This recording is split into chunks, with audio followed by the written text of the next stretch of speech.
The Atlantic Slave Trade, Part 3. The value of a slave. In exchange for slaves and other goods, European traders brought a number of articles of varying value. Top in the list of items wanted were guns and gunpowder. Others were woolen and linen cloths, bracelets, manillas, beads of various kinds, iron bars and ironware, tobacco and spirits, e.g. brandy, gin, whiskey, rum. Copper and brass. Copper and brass bars were required by African smiths for making bangles, earrings, and tools of various kinds. Spirits were luxury goods enjoyed by wealthy merchants and kings. Guns and gunpowder were in great demand, needed for waging wars for procuring slaves for sale to European slave dealers. Iron and brass bars, as well as manillas and cowries, were used as money. But in some areas of West Africa, gold dust and pieces of cloth cut to standard lengths were used as the media of exchange. The value of each slave varied in accordance with the economic forces of supply and demand. When many slaves were available for sale and their buyers few, the value of each slave in iron bars, cowries, or manillas was low. But when slaves were scarce and European buyers many, the value of a slave went much higher. Whereas was often the case in many coastal areas, trade was by barter. An attempt was made to fix the value of one commodity in terms of another. Thus, in the slave coast, traders accepted four copper bars as the equivalent of 1 bar of iron. In Boni at one time, a male slave was valued at 13 iron bars and a female at 9.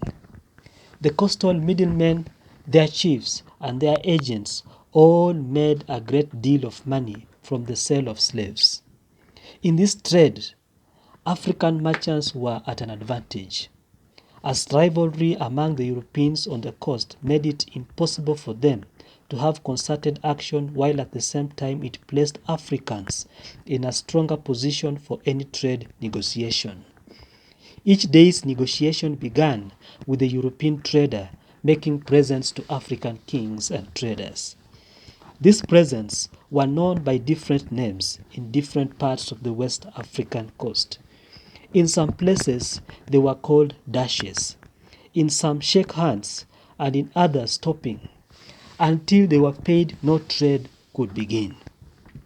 In addition, as we have already seen, the king was paid komi, a kind of tax, on the cost of each slave or ton of goods bought by each European trader. This obligatory payment was demanded from European merchants as a reward to the king for allowing them to enter his territory and for protecting their life and property on the coast. For instance, the komi alone at one time amount to sterling pound 150 for each vessel in Boni and sterling pound 250 for each ship in Old Calabar. Besides these payments, the Europeans had to pay rent for the land in which they built their fort, factory, or barracoon. In their turn, Europeans made huge profits out of the slave trade, for they bought slaves and other commodities far cheaper than they sold them in America. Moreover, they made profits at each stage of their triangular voyage. For example, they left Europe for Africa, carrying goods such as guns, cloth, and metalware. This they sold in exchange for slaves and other West African commodities. They then departed from West Africa for America carrying slaves, gold, ivory, paper, and etc., which they sold there in exchange for American goods like tobacco, cotton, and sugarcane.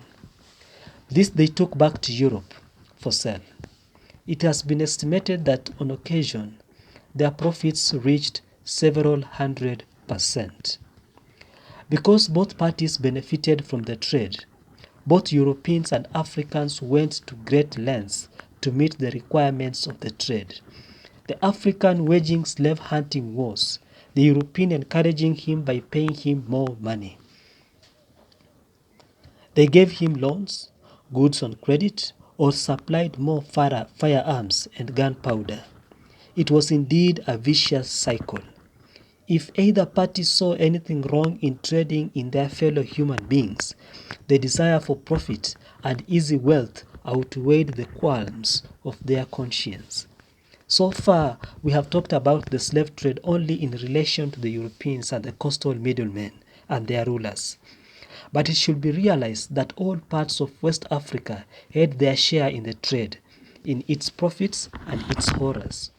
Although, as should be expected, some had more and others less of this experience. War captives from the interior were sold directly to the coastal middlemen, where this was not possible. They were passed from trader to trader until they reached the coast. For example, in the Niger Delta, where some of the largest number of slaves in all West Africa were sold to Europeans, the majority came from the populous Iboland. Others came from the so-called Middle Belt, and a few from Hausa land. States of the interior often envied those on the coast and frequently sought to deal directly with Europeans instead of going through the profit-making middlemen. Those like Oyo, Asante, and Dahomey, which had powerful armies at their command, often fought their way to the coast to deal directly with the European merchants. It was in this way that the slave trade played its part in the expansion of states throughout the western part of Africa, and not only on the coast, where African traders came into direct contact with the European traders.